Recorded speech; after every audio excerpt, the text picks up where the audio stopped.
بسم اللہ الرحمن الرحیم۔ کتاب النکاح۔ کتاب النکاح سے پہلے چند اصول سن لیجئے، لکھ لیجئے۔ ایجاب کسے کہتے ہیں؟ ایجاب کہتے ہیں اول کلام یصدر عن احد المتعاقدین، اول کلام یصدر عن احد المتعاقدین، پہلا جو کلام ہوتا ہے چاہے وہ مرد کی طرف سے ہو یا عورت کی طرف سے ہو، اس کو ایجاب کہتے ہیں۔ ایجاب کا معنی واجب کرنا، یہ دوسرے پر جواب کو واجب کرتا ہے، یا اثبات میں یا نفی میں، تو اس وجہ سے اس کو ایجاب کہا جاتا ہے۔ اول کلام یصدر عن احد المتعاقدین، یہ ایجاب ہو گیا۔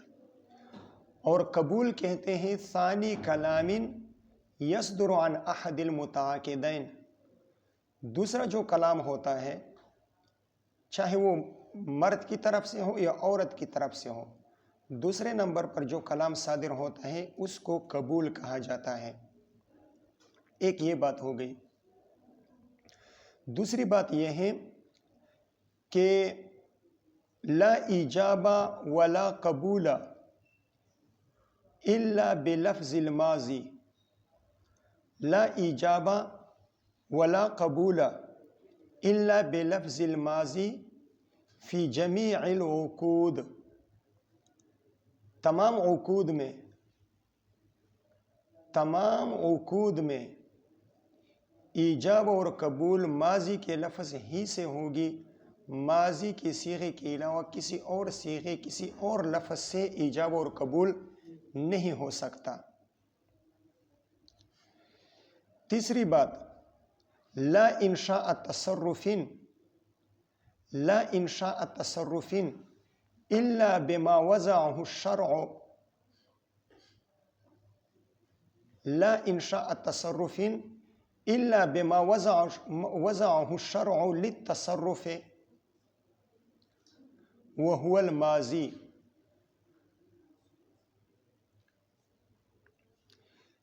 تصرف کو پیدا نہیں کیا جا سکتا مگر ان الفاظ کے ساتھ جن الفاظ کو شریعت نے تصرف کے لیے وضع کیا ہو۔ انشاء تصرف نہیں ہو سکتا مگر ان الفاظ کے ساتھ ہوگا جو الفاظ شریعت نے تصرف کے لیے وضع کیے ہو، وہو الماضی، اور وہ لفظ اور وہ صیغہ جس کو شریعت نے انشاء تصرف کے لیے وضع کیا ہے وہ کون سا صیغہ ہے؟ وہ ماضی کا صیغہ ہے۔ انشاء تصرف ماضی کے ساتھ ہو سکتا ہے۔ اب سوال یہ ہے کہ ماضی کے صیغے کے ساتھ انشاء تصرف نہ قرآن میں ہے نہ حدیث میں ہے، تو آپ نے کہاں سے یہ ثابت کر دیا کہ تصرف کا انشاء ہوگا ماضی کی صیغے کے ساتھ؟ اگر آپ کے پاس کوئی دلیل ہو قرآن سے تو وہ بیان کریں، اگر حدیث سے کوئی دلیل ہو کہ حدیث میں آیا ہے کہ انشاء تصرف وہ ماضی ہی کے صیغے کے ساتھ ہوگا، کسی اور صیغے کے ساتھ نہیں ہوگا، تو وہ حدیث بیان کر دے۔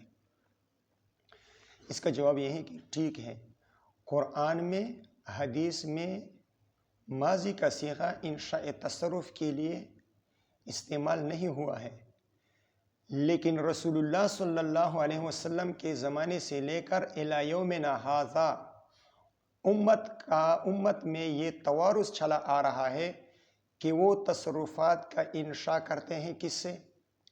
ماضی کی صیغے کے ساتھ۔ تو اس وجہ سے فقہائے کرام فرماتے ہیں کہ انشاء تصرف وہ ہوگا ماضی کی صیغے کے ساتھ۔ قال النکاح ینعقد بالایجاب والقبول بلفظین یعبر بہما عن الماضی، فرماتے ہیں کہ النکاح ینعقد، ینعقد بمعنی یتحقق، نکاح کا تحقق، ثبوت اور وجود ہوتا ہے ایجاب اور قبول کے ساتھ۔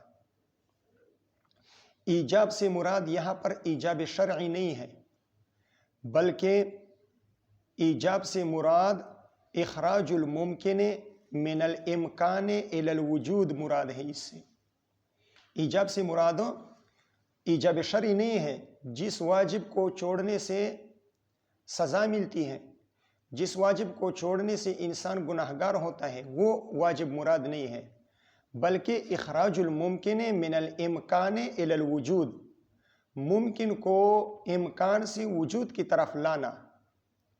نکاح عبد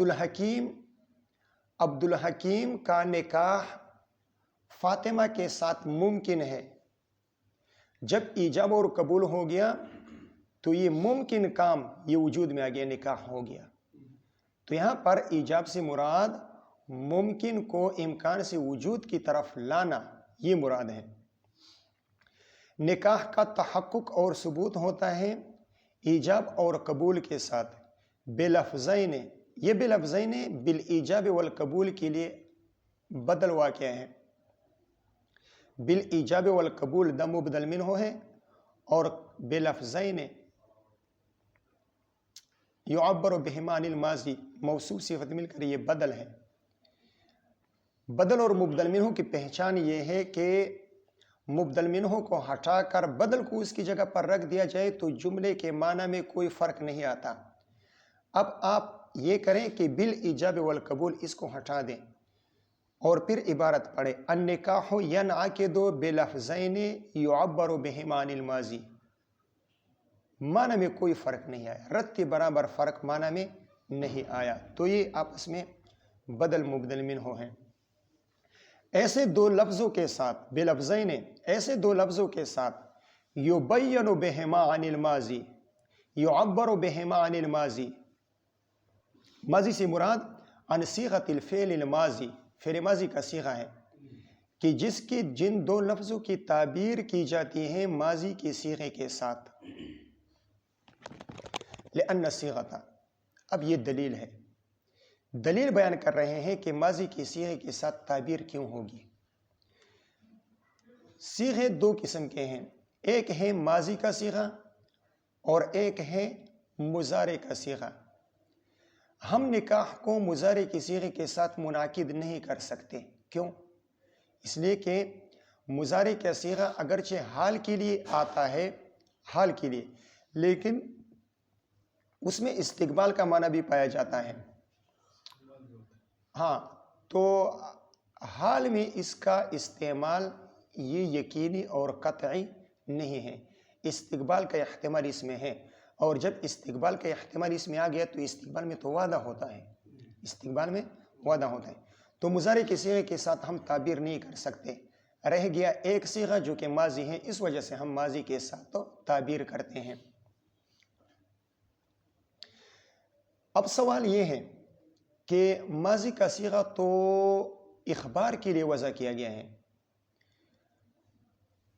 اخبار و ما کان یا اخبار و ما سیکون کے لیے ماضی کا صیغہ وضع کیا گیا ہے، اور انشاء کسے کہتے ہیں؟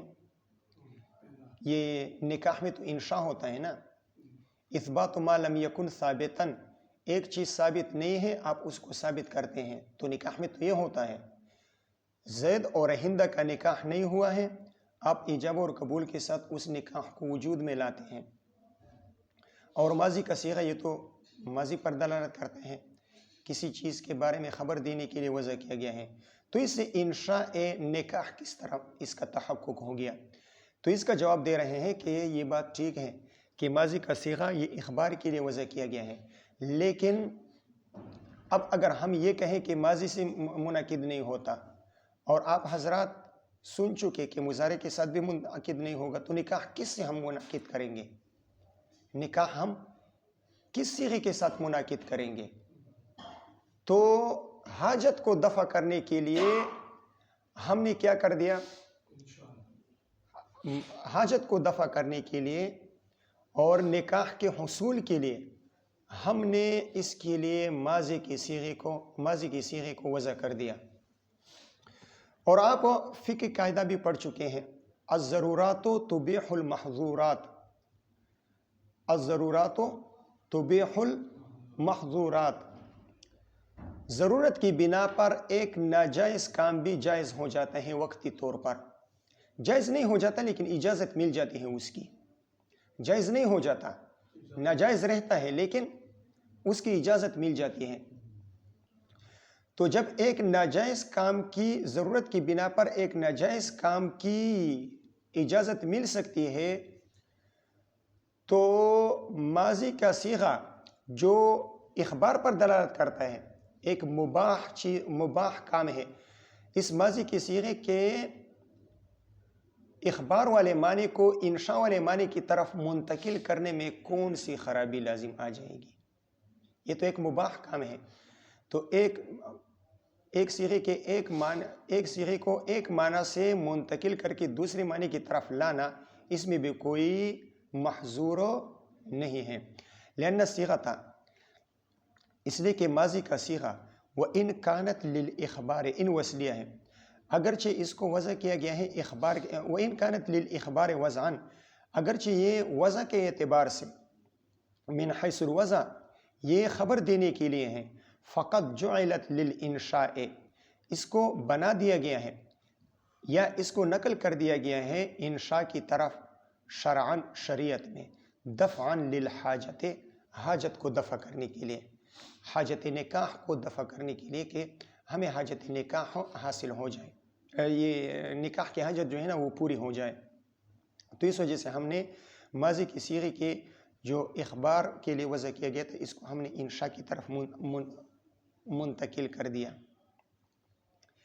یہی بات ہے جو آپ حضرات لکھ چکے، لا انشاء تصرف الا بما وضعه الشرع للتصرف وهو الماضی، وينعقد بلفظين يعبر بأحدهما عن الماضی وبالآخر عن المستقبل۔ پہلے تو یہ بات بیان ہو گئی کہ دونوں صیغے ماضی کے ہوں، اب یہ بات بیان فرما رہے ہیں کہ اگر ایک ماضی کا ہو اور دوسرا مستقبل کا ہو، مستقبل سے مراد امر ہے، تو تب بھی نکاح منعقد ہو سکتا ہے، تب بھی نکاح منعقد ہو سکتا ہے، یا یوں کہیں آپ مستقبل کو مستقبل ہی کے معنی میں رکھ لیں، امر کا معنی پھر بعد میں کر لیں گے، ایک ماضی کا صیغہ ہے اور ایک مستقبل کا صیغہ ہے،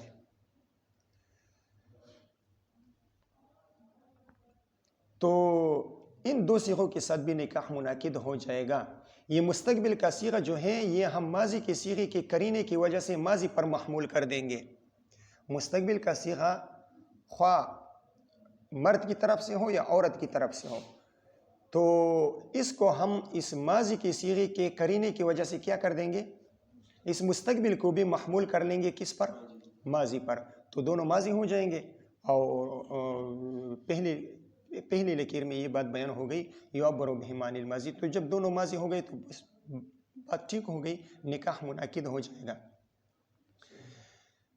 یہ تو اس صورت میں ہے جب وبالآخر عن المستقبل، مستقبل کو مستقبل یعنی مضارع پر محمول کر دیا جائے، لیکن اگر مستقبل کو جیسا کہ بین السطور لکھا ہوا ہے المراد منہ الامر، مستقبل سے امر مراد لیا جائے تو اس کی صورت یہ ہوگی کہ مرد کہے زوجینی، زوجینی مرد کہے، اور عورت کہے زوجت نفسی منکا، یا یہ کہے قد قبلت، یا یہ کہے کہ رضیت، تب بھی نکاح منعقد ہو جائے گا۔ کیوں منعقد ہو جائے گا؟ اس لیے کہ جب مرد نے کہا کہ زوجینی، تو یہ عورت کو وکیل بنا رہا ہے اپنے نکاح کا کہ آپ میرا نکاح کر دیں۔ اب اگر یہ عورت کسی اور کے ساتھ اس مرد کا نکاح کرنا چاہے تب بھی ٹھیک ہے، اور اپنے ساتھ کرنا چاہے تب بھی ٹھیک ہے۔ ایک ہے بیع، ایک ہے نکاح۔ بیع میں شخص واحد یہ طرفین سے وکیل نہیں بن سکتا کہ بائع کی طرف سے بھی وکیل ہو، مشتری کی طرف سے بھی وکیل ہو، بیع میں یہ نہیں ہو سکتا، لیکن نکاح میں یہ ہو سکتا ہے۔ ہاں، بیع میں والد جو ہوتا ہے، والد وہ طرفین سے وکیل بن سکتا ہے، باقی کوئی وکیل طرفین سے نہیں بن. لیکن نکاح میں شخص واحد طرفین سے وکیل بن سکتا ہے کہ ایک ہی شخص خود موکل بھی ہو اور خود وکیل بھی ہو، یہ ہو سکتا ہے. اب دونوں میں فرق کی وجہ کیا ہے کہ نکاح میں طرفین جانبین سے وکیل بن سکتا ہے، بیع میں وکیل نہیں بن سکتا. فرق کی وجہ یہ ہے کہ نکاح میں حقوق عقد یہ راجع ہوتے ہیں کس کی طرف؟ موکل کی طرف، وکیل کی طرف راجع نہیں ہوتے. مثال کے طور پر ہند کا نکاح عبد الحکیم نے کرایا کسی کے ساتھ. اب یہ ہند مہر کا مطالبہ کرے گی کس سے؟ عبد الحکیم سے یا اپنے شوہر سے؟ اپنے شوہر سے. حالانکہ وکیل کون ہے؟ عبد الحکیم بھائی وکیل ہے، لیکن عورت اپنے مہر کا مطالبہ شوہر سے کرے گی، وکیل سے نہیں کرے گی. بات سمجھ میں آ رہی ہے؟ ہاں، وہ صرف معبر ہوتا ہے، سفیر ہوتا ہے. وہ صرف یہ موکل کے الفاظ کی تعبیر کرتا ہے اور موکل کا پیغام پہنچاتا ہے. اس کو کہتے ہیں معبر اور سفیر. اور بیع میں عقد کے حقوق راجع ہوتے ہیں وکیل کی طرف. مثال کے طور پر میں نے عبد الحکیم کو 100 روپے دیے کہ اس 100 روپے کی روٹی لے آؤ. جب وہ دکاندار کے پاس چلا گیا، 100 روپے کی روٹی لے آیا، مجھے دے دیے، میں نے کھا لیے. اب دکاندار آ گیا کہ یہ نوٹ تو جعلی ہے یا یہ نوٹ پٹا ہوا ہے، لہٰذا مجھے صحیح نوٹ دی جائے. صحیح نوٹ کا مطالبہ وہ کس سے کرے گا؟ مجھ سے جو میں نے روٹی کھائی ہے مجھ سے کرے گا یا عبد الحکیم سے کرے گا؟ عبد الحکیم سے کرے گا.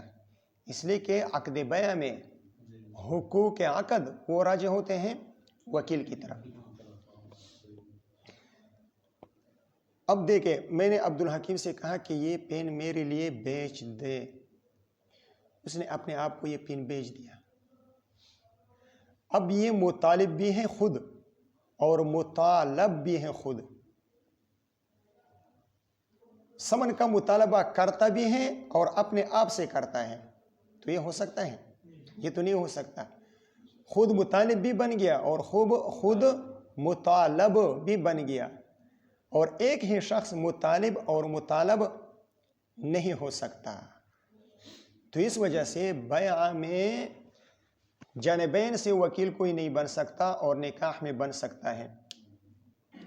تو فرماتے ہیں وَيَنْعَقِدُ بِلَفْظَيْنِ، اور نکاح کا وجود آ سکتا ہے ایسے دو لفظوں کے ساتھ. يُعَبَّرُ بِأَحَدِهِمْ عَنِ الْمَاضِي، کہ ان دونوں میں سے ایک سے تعبیر کی جائے ماضی کے صیغے کے ساتھ، یعنی ایک ایجاب یا قبول، اس کو بیان کیا جائے ماضی کے صیغے کے ساتھ. وَبِالْآخَرِ، اور دوسرے کو بیان کیا جائے عن المستقبل، امر کے صیغے کے ساتھ. مثل ان یقول زوجینی، میرا نکاح، کسی نے کسی عورت سے کہا کہ میرا نکاح کر دیجئے. فیقولا یا فتقولا، بعض نسخوں میں یقولا آیا ہے، بعض نسخوں میں مؤنث کی صیغے کے ساتھ تقولا آیا ہے. زوجتک، زوجتک یا زوجت نفسی منک، یا قبلت یا رضیت، ایسے قسم کے رضامندی کے الفاظ کہہ دیے. اب نکاح منعقد ہو گیا. یہاں پر فرمایا پہلی لکیر میں اور یہ دوسری، پہلے متن میں دوسرے متن میں بلفظین، دوسرے متن میں بھی ینعقد بلفظین. یہ دونوں جگہ لفظین کیوں ذکر کر دیا؟ ہر جگہ لفظین کا لفظ ذکر کیا جاتا ہے، یہ کتابت سے احتراز ہے. کتابت سے احتراز ہے. کتابت کی صورت یہ ہے کہ مثال کے طور پر عبد الحکیم بھائی نے فاطمہ کو خط بھیجا کہ میں آپ کے ساتھ نکاح کرنا چاہتا ہوں. خط بھیج دیا اور فاطمہ نے عبد الحکیم کی خط کے نیچے لکھ دیا کہ میں نے اپنے نفس کا نکاح آپ کے ساتھ کر دیا، لکھ لیا. تو کتابتاً ایجاب اور قبول ہو گیا، لیکن اس سے نکاح منعقد نہیں ہوگا. سامنے تو یہ نکاح نہیں ہوا ہاں، ظاہراً و باطناً کی بات کر رہے ہیں. کسی بھی صورت میں نہ ظاہراً منعقد ہوگا نہ باطناً منعقد ہوگا. ٹھیک ہے، وہ مسئلہ بھی آ جائے گا، وہ علیحدہ مستقل مسئلہ ہے، اس کے ساتھ کوئی تعلق نہیں ہے. تو لفظین کے ساتھ کتابت کے ساتھ ایجاب اور قبول سے احتراز آ گیا کہ کتابت کے ساتھ اگر ایجاب اور قبول ہو گیا تو وہ نکاح منعقد نہیں ہوگا. اچھا، ایک جانب سے مستقبل کے الفاظ ہو یا امر کے الفاظ ہو اور دوسری جانب سے ماضی کے الفاظ ہو تو اس سے نکاح منعقد ہو سکتا ہے. اس کی وجہ کیا ہے؟ لأن هذا توکیل، اس لیے کہ جو مرد کہہ رہا ہے کہ زوجینی، یہ زوجینی کے الفاظ یہ عورت کو وکیل بنانا ہے، یہ توکیل بالنکاح ہے. والواحد یتولی طرف النکاح، اور ایک ہی شخص، فرد واحد، شخص واحد یہ ذمہ دار بن سکتا ہے نکاح کے دونوں طرفوں کا. طرفین تثنیہ ہے، اضافت کی وجہ سے نون گر گیا ہے. طرفین نکاح سے مراد ایجاب اور قبول ہے کہ ایک ہی شخص ایجاب اور قبول دونوں الفاظ کہہ سکتا ہے نکاح میں. علی ما نبینہ انشاء اللہ تعالی، جیسے کہ ہم فصل فی الوکالۃ بالنکاح، اس میں ہم اس کو بیان کریں گے کہ ایک ہی شخص ایجاب اور قبول دونوں کر سکتے ہیں، بخلاف البیع کہ بیع میں ایک ہی شخص ایجاب اور قبول دونوں نہیں کر سکتے.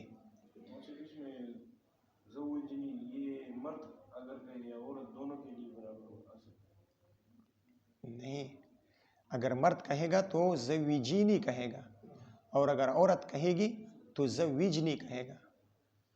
عورت کہے گی تو مذکر کا صیغہ استعمال ہوگا نا، اور زوج تزویج سے مذکر کا صیغہ کیا آتا ہے؟ زوج. ہاں، زوجنی. زوج امر کا صیغہ آتا ہے، نون وقع یا مفعول بھی ہو جائے گا. زوجنی، ٹھیک ہے، کافی ہے.